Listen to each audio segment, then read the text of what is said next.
설교 제목은 세상에 선한 영향력을 미치는 교회, 이런 제목으로 같이 은혜를 나누고자 합니다. 오늘 우리는 교회 창립 114주년 기념예배를 주님께 드리고 있습니다. 우리는 우리 교회가 이 땅에 세워진 수많은 교회 중에서 또 하나의 교회가 아니라 없어서는 안 되는 교회, 주님의 마음에 쏙 드는 교회, 그런 교회가 되게 해달라고 기도해 왔습니다. 이 땅에 있는 교회들을 보면은 세상에 영향력을 미치는 교회가 있고 그렇지 못한 교회가 있습니다. 교회 규모가 크다고 세상에 선한 영향력을 미치는 것도 아니고, 교회 규모가 작다고 선한 영향력을 못 미치는 것도 아닙니다. 1990년 10월 3일 독일은 통일을 이루었습니다. 독일 통일의 역사에 있어서 라이프치 성 니콜라이 교회의 평화 기도회를 우리는 빼놓을 수가 없을 것입니다. 크리스티안 필러 목사와 성도들은 1981년 9월부터 매주 월요일 칼을 쳐서 챙기로라는 슬로건 하에 평화 기도를 올리기 시작했습니다. 1989년 10월 9일 평화 기도 이후에 7만 명의 시민들이 평화 시위를 했습니다. 1개월 후 베를린 장벽은 무너지고 말았던 것입니다.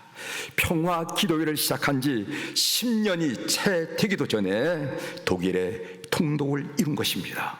그런데 성 니콜라이 교회는 큰 교회가 아니었어요. 그렇지만은 독일 사회에, 독일 민족에 큰 영향력을 미친 교회였다고 역사는 평가하고 있습니다.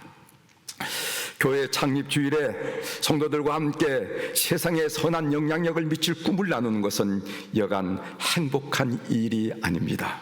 거칠고 험악한 세상 한가운데서 하늘의 꿈을 나눈다는 것은 얼마나 행복한 일인지 모르겠습니다.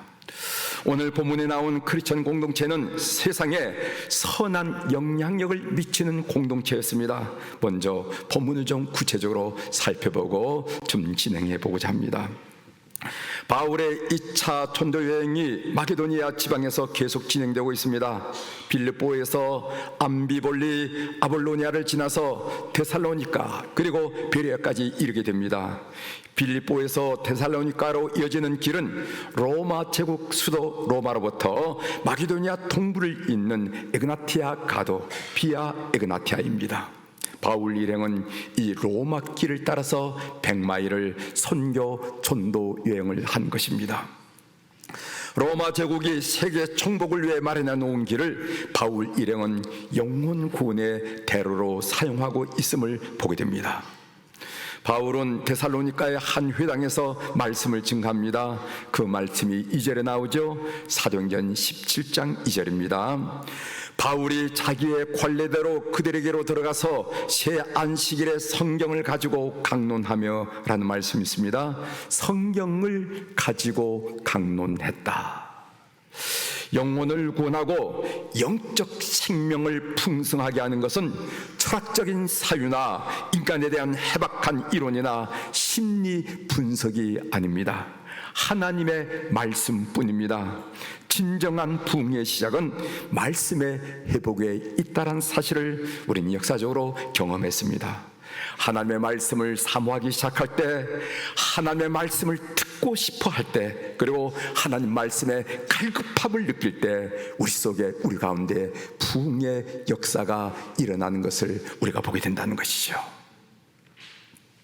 몇 년 전에 갈렙에서 조사를 했습니다. 대한민국에 있는 크리스천 학생들에게, 고등학교 학생들 1200명에게 질문했습니다. 그중 많은 학생이 교회를 떠난 학생들이었습니다. 그 질문은 왜 교회를 다니다가 안 다니게 되었는가, 이 질문이었어요. 사람들은 아마 그 대답에 교회가 재미가 하나도 없어요 라든가 교회 예쁜 여자들이 하나도 없어요 뭐 이런 얘기를 기대하면서 그런 질문을 했던 것입니다. 그런데 놀랍게도 학생들이 무슨 대답을 했는가 하면은 그 첫 번째 이유, 여러 가지 이유 중에 그 첫 번째 이유가 뭐냐면은 우리 교회의 설교가 은혜가 안 되기 때문입니다, 이 얘기를 했다는 겁니다. 고등학교 학생들이, 신앙 경험이 많은 어른들이 아니라 고등학교 학생들이, 사춘기 고등학교 학생들이 뭐라고 반응을 보였냐면은 우리 교회의 설교가 은혜가 안 되기 때문에 더 이상 다닐 수가 없습니다, 이렇게 대답했다는 거예요. 여러분 놀랍지 않습니까? 누구에게나 말씀을 사모하는 영이 우리 인간 존재 안에는 있다는 것입니다. 그 말씀을 사모하는 영이 살아날 때 우리는 진정한 부흥을 엿볼 수가 있다는 것이에요. 오늘 우리 사랑하는 교회 여러분들에게 말씀을 사모하고 말씀을 갈망하고 말씀을 갈급해하는 그런 선한 영혼의 읍조림이 갈망이 일어나기를 주의 이름으로 축원합니다. 하나님의 말씀은 혼과 영과 및 관절과 골수를 찔러 쪼갠다고 했습니다. 그 말씀의 역사죠. 히브리서 4장 12절의 말씀입니다. 하나님의 말씀은 살아있고 활력이 있어 좌우에 낯선 어떤 검보다 예리하여 혼과 영과 및 골수와 관절과 골수를 찔러 쪼개게 하며 또 마음의 생각과 뜻을 판단하나니, 이런 말씀이 있어요. 또 하나님의 말씀은 섭을 사르는 불, 그리고 또 반석을 깨뜨린 방망이 같다고 말했습니다. 여러분 예레미야 23장 29절이지요. 여호와의 말씀이니라 내 말이 불같이 아니하냐, 반석을 쳐서 부스러뜨리는 방망이 같이 아니하냐. 우리 속에 있는 그 나쁜 마음들을 사르는 불같은 하나님의 말씀, 그 무엇으로도 충격받지 않고 도전받지 않은 단단한 반석 같은 마음을 깨뜨리고 변화시키는 것이 바로 하나님의 말씀이라는 것입니다. 그리고 하나님의 말씀은 의로 교육하기에 유익하다고 했습니다. 디모데후서 3장 16절의 말씀이지요. 모든 성경은 하나님의 감동으로 된 것으로 교훈과 책망과 바르게 함과 의로 교육하기에 유익하니, 이런 말씀이세요.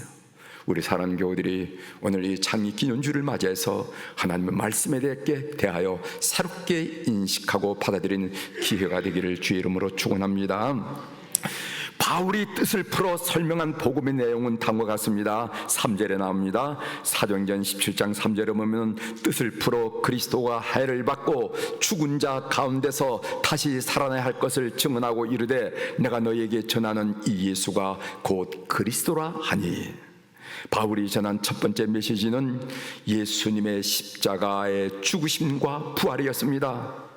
바울은 직설적으로 예수님은 당신을 위해서 죽으셨습니다, 예수님은 당신을 위해서 부활하셨습니다 라고 증거했어요.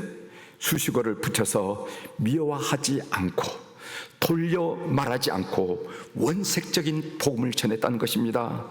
다른 색 칠하지 않고 피 묻은 십자가의 복음을 그대로 전했다고 성경이 우리들에게 밝혀주고 있습니다. 바울이 전한 두 번째 메시지는 예수는 그리스도시다 하는 말씀이에요. 이 말이 무슨 뜻입니까? 이것은 굉장한 이야기입니다. 그리스도는 히브리어로 메시아란 말이죠.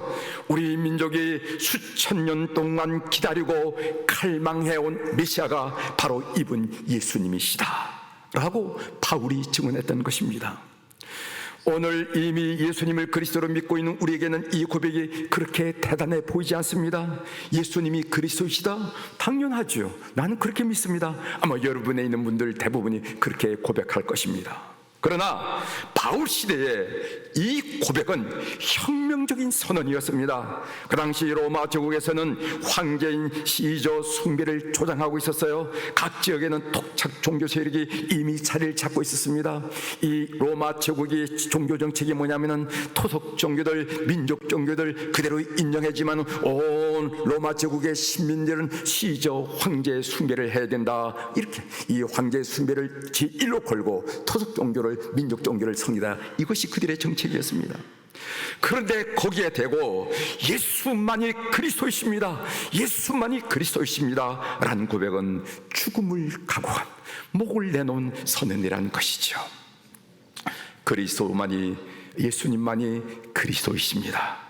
예수님만이 길이요 진리요 생명임을 다시 한번 고백하는 우리 교우들이 되기를 주의 이름으로 권면합니다.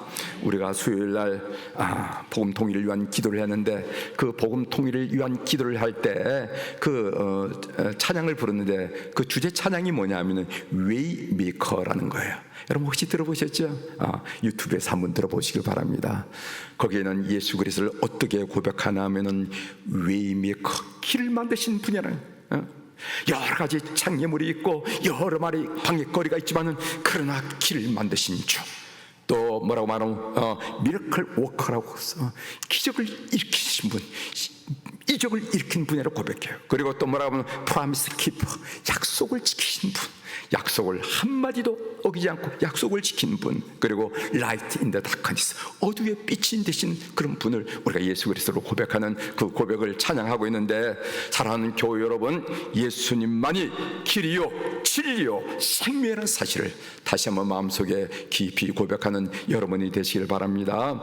예수님만이 나와 가정과 그리고 국가가 안고 있는 모든 문제의 유일한 열쇠가 됨을 분명히 믿습니다. 바울이 전한 복음은 생명의 씨앗이기 때문에 결코 땅에 죽은 듯 묻혀 있을 수가 없었습니다.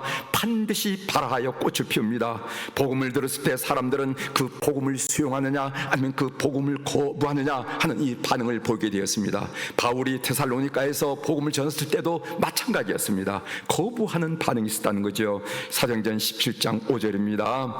그러나 유대인들은 시기하여 저자의 어떤 불량한 사람들을 데리고 떼를 지어 성을 소동하게 하여 야손의 집에 진입하여 그들을 백성에게로 끌어내려고 찾았으나, 이런 말씀이 있어요.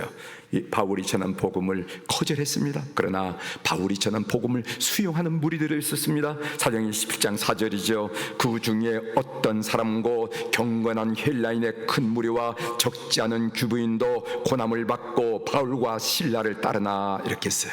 복음은 생명의 씨앗이기 때문에, 죽은 씨앗이 아니라 생명을 배태한 씨앗이기 때문에 반드시 발하여 꽃을 피운다는 사실이 복음을 전하는 설교자들에게 얼마나 큰 위로와 격려가 되는지 모릅니다.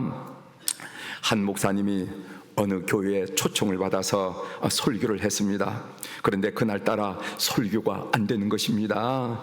입술이 바싹바싹 말랐고, 여러분도 어느 자리에 있으면 입술이 바싹바싹 마른 거 경험하셨죠? 뭐를 얘기를 하긴 해야 되는데 입술이 바싹바싹 말랐고, 말씀은 벽에 공치기 하듯이 회중들의 마음에 튕겨져 나오는 것 같고, 설교를 하면 여러분들이 이 말씀을 얼마나 받아들이는 건가, 아니면 그것을 공치기하듯이 반사하는가 반응하는가, 이걸 느낄 수가 있어요. 이걸 느낄 수 있어요. 이 목사님이 설교를 마치고 본인도 은혜를 못 끼쳤다는 사실을 아는지 이렇게 말씀하셨습니다. 뭐라고 말씀하셨냐면은, 비록 나는 설교 못하는 목사로 인정되어 손해볼지 모르지만 하나님은 손해보지 않으십니다. 비록 나는 설교를 잘못하여 창피를 당할지 모르지만은 하나님은 창피를 당하지 않습니다. 이 이야기를 하시더라고요. 설교를 끝난 다음에 본인 설교를 통해서 사람들이 맹숭맹숭하다는 것을 느꼈거든요. 그러니까 그분이 이런 이야기를 하더라고요.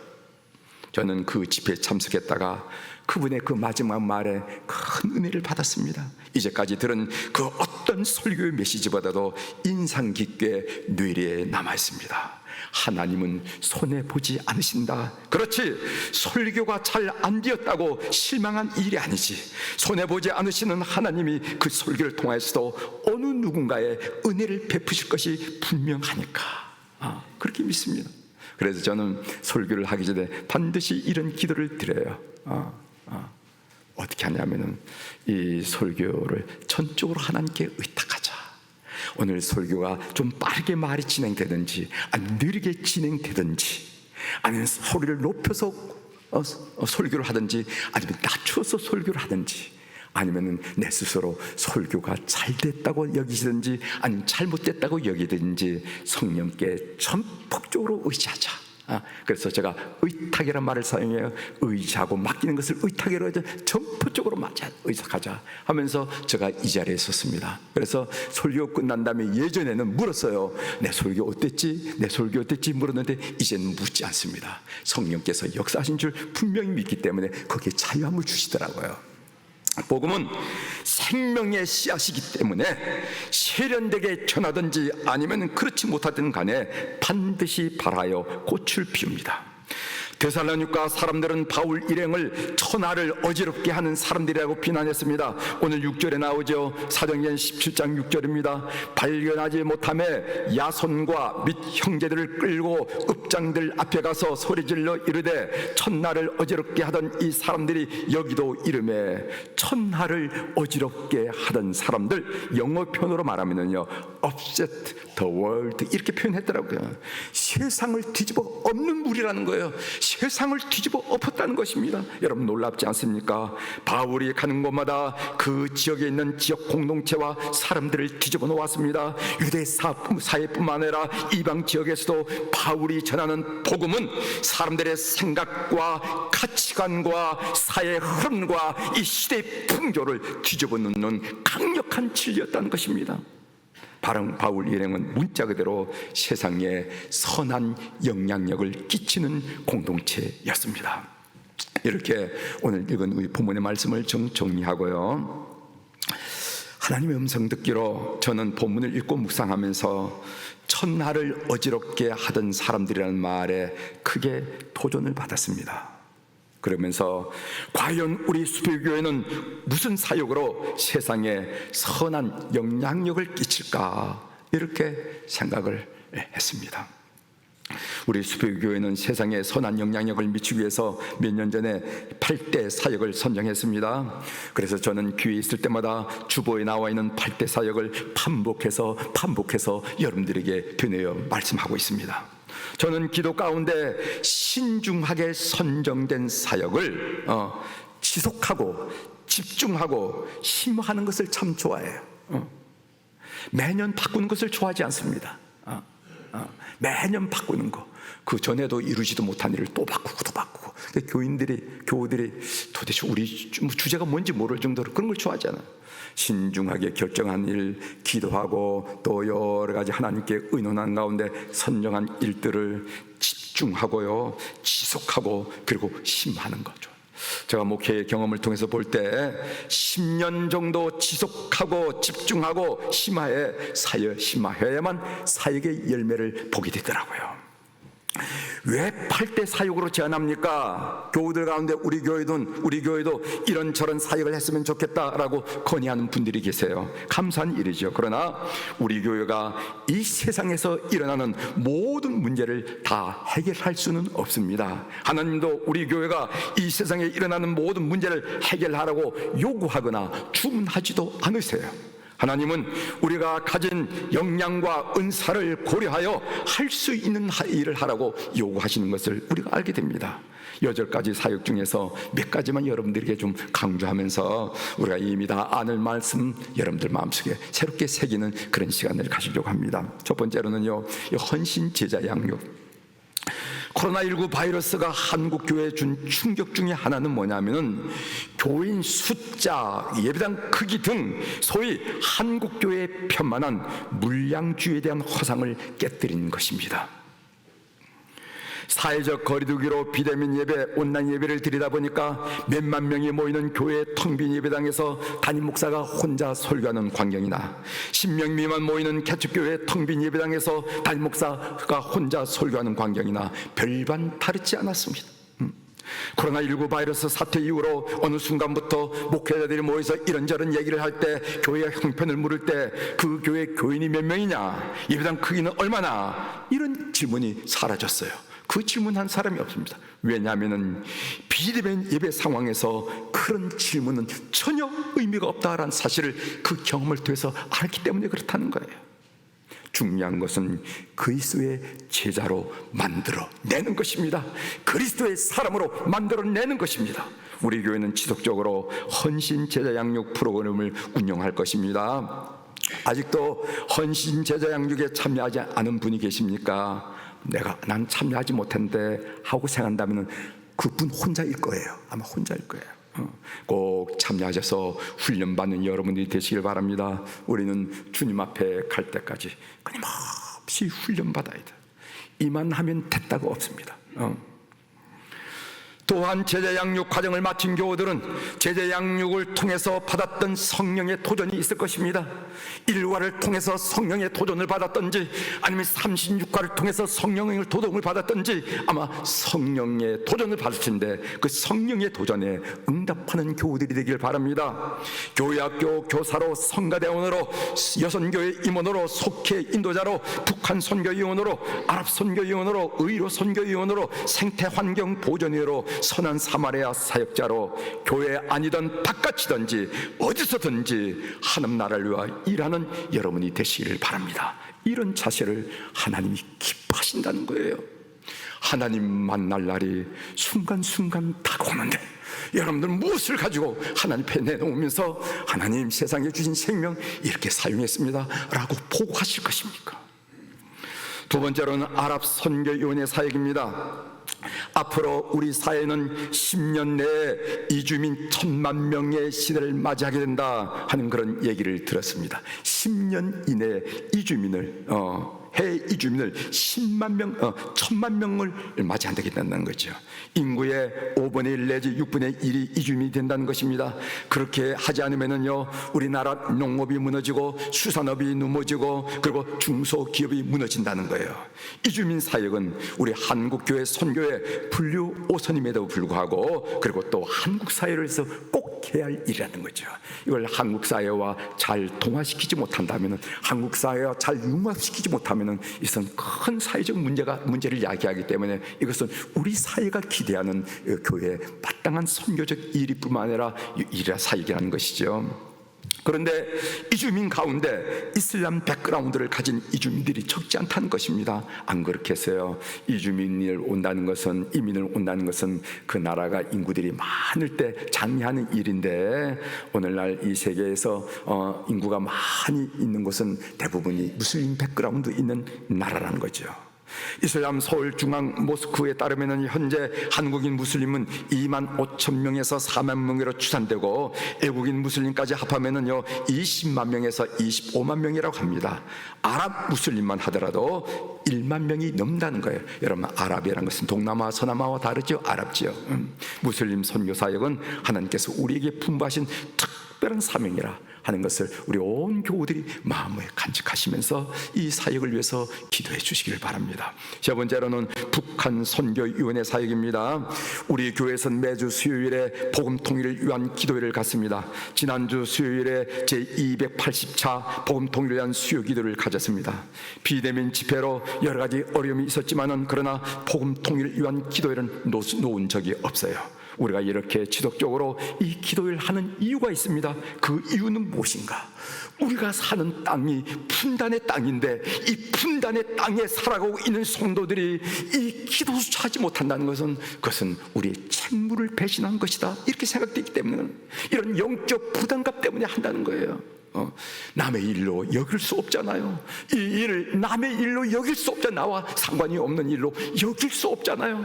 그런 영적 부담감 때문에 우리가 할 수 있는 이 기도를 통해서 하나님께 애원하고 신원한다는 사실을 여러분 아시길 바랍니다.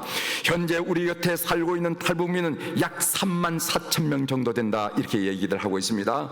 한국교회가 우리 곁에 온 탈북민 3만 4천 명을 건사하지 못하고 섬기지 못하면서 복음 통일을 우리 입에 올린다는 것은 지나가던 소도 웃을 일이에요.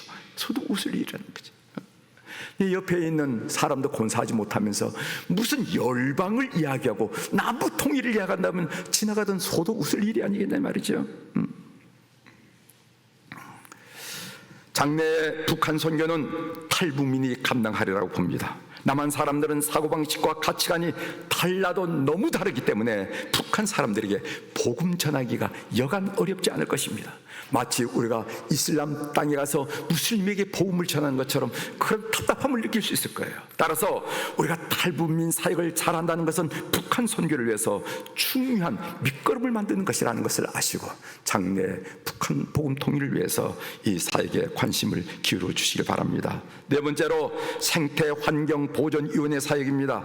코로나19 바이러스 사태가 우리에게 준 충격 중에 하나는 자연 생태에 대한 우리의 무관심이 적나라하게 드러나고 말았다는 것입니다. 결국 지구를 이 모양 이 꼴로 만든 것은 인간이었습니다. 올해도 지구는 온난화 현상으로 폭우, 폭염, 폭설, 산불, 지연 산불, 이렇게 지구가 몸살을 앓는 것을 우리가 TV를 통해서 봤어요. 학자들은 앞으로 7년간이, 길지 않아 10년도 아니야, 7년간이 지구 생존의 골든타임이라고 이야기하고 있습니다. 여러분 TV 보셨잖아요. 7년간, 이제 올해도 다 지났는데 7년간 발등에 불이 떨어진 거예요. 우리의 아들들이 살 이 땅, 우리의 아들과 그 아들들, 우리의 손자들이 살 이 땅이 7년이 골든타임이라는 거예요. 이제 우리 한국교회는 생태 친화적 문명으로 전환하고 탄소 제로 사회를 만들기 위해서 어떻게 실천할지를 깊이 고민하고 우리는 실천해야 될 것입니다. 교회는 자연과 생태 회복을 하시려는 하나님의 우주적 권, 우리 감리교회는 성화를 가리키는 교회인데, 이 성화는요, 개인적인 성화, 사회적인 성화, 경제적인 성화, 이렇게 우주적 성화를 이미 존 웨슬리가 우리에게 가르쳐 줬습니다. 이 우주적 성화, 이 생태와 자연을 회복하는 이 하나님의 거대한 이 사역을 위해서 우리가 총사해야 된다 한 얘기를 드립니다. 그 다음에 가정신앙교육입니다. 가정신앙교육. 30년 전에 선교학자 루이스 부시는 뭐라고 했냐면은 미전도 종족이 있는 것이 북위 10도에서부터 40도 사이에 미전도 종족이 몰려있다고 해서 1040 윈도우라고 이렇게 설명했어요. 그런데 이 미전도 종족의 개념이 바뀌고 있습니다. 예전에는 지역, 1040가 지역이라고 한다면은 이제는 연령 개념으로 바뀌어져서 만 4세, 우리의 아들, 우리의 손자, 만 4세부터 14세, 그래서 414 윈도우가 미전도 종족이라는 거예요. 그래서 개념을 바꿔야 된다는 거예요. 그런 의미에서 이제 선교는 다른 문화권에 가서 복음을 전하는 수평적이 아니라 우리 가정의 다음 시대에 복음을 전해야 되는 그런 수직적인 일이라는 것을 우리가 알게 되는 것입니다. 우리는 다음 시대를 세우는 일이 얼마나 중요한지 인식하고 있습니다. 교단마다 70% 이상이 교회에서 교회 학교가 사라졌어요. 영아 유치부가 사라지고, 유초등부가 사라지고, 중고등부가 사라지고, 청년부가 없어. 청년부가. 그것이 한두 교회가 아니라 70%, 한국교회 70%가 없어진다는 거예요. 만일 이 상태가 지속된다면 향후 30년 후에는 교회의 70%가 문을 닫게 되는 결론에 이른다는 것입니다. 교회 학교가 사라진 가장 큰 이유는 무엇인가? 가정의 믿음의 계대를 실패했다는 것은, 아버지의 믿음을 자식들에게 계대하는 것, 믿음 계대가 실패했기 때문이라는 것입니다. 우리 이 시대의 부모는 다음 세대에게 어떻게 하든지 예수 그리스도를 소개하는 일을 마음속에 깊이 간직하고 이 사명을 감당하는 우리 교우들이 되기를 주의 이름으로 축원합니다. 이제 말씀을 마치겠습니다. 사랑하는 교회 여러분, 우리 교회는 이 땅에 세워진 수많은 교회 중에 또 하나의 교회가 아니라 이 세상에 선한 영향력을 미치는 교회가 되도록 우리가 기도해 왔는데, 여러분들 기도해 주시고 참여해 주시기를 바랍니다. 여러분 한 분 한 분의 참여 없이 교회가 저절로 선한 영향을 이 세상에 미칠 수는 없는 거 아니겠어요? 교회 창립 114주년을 맞이하면서 우리 모두에게 이런 거룩한 결심과 다짐이 있게 되기를 주의 이름으로 축원합니다. 기도하시겠습니다.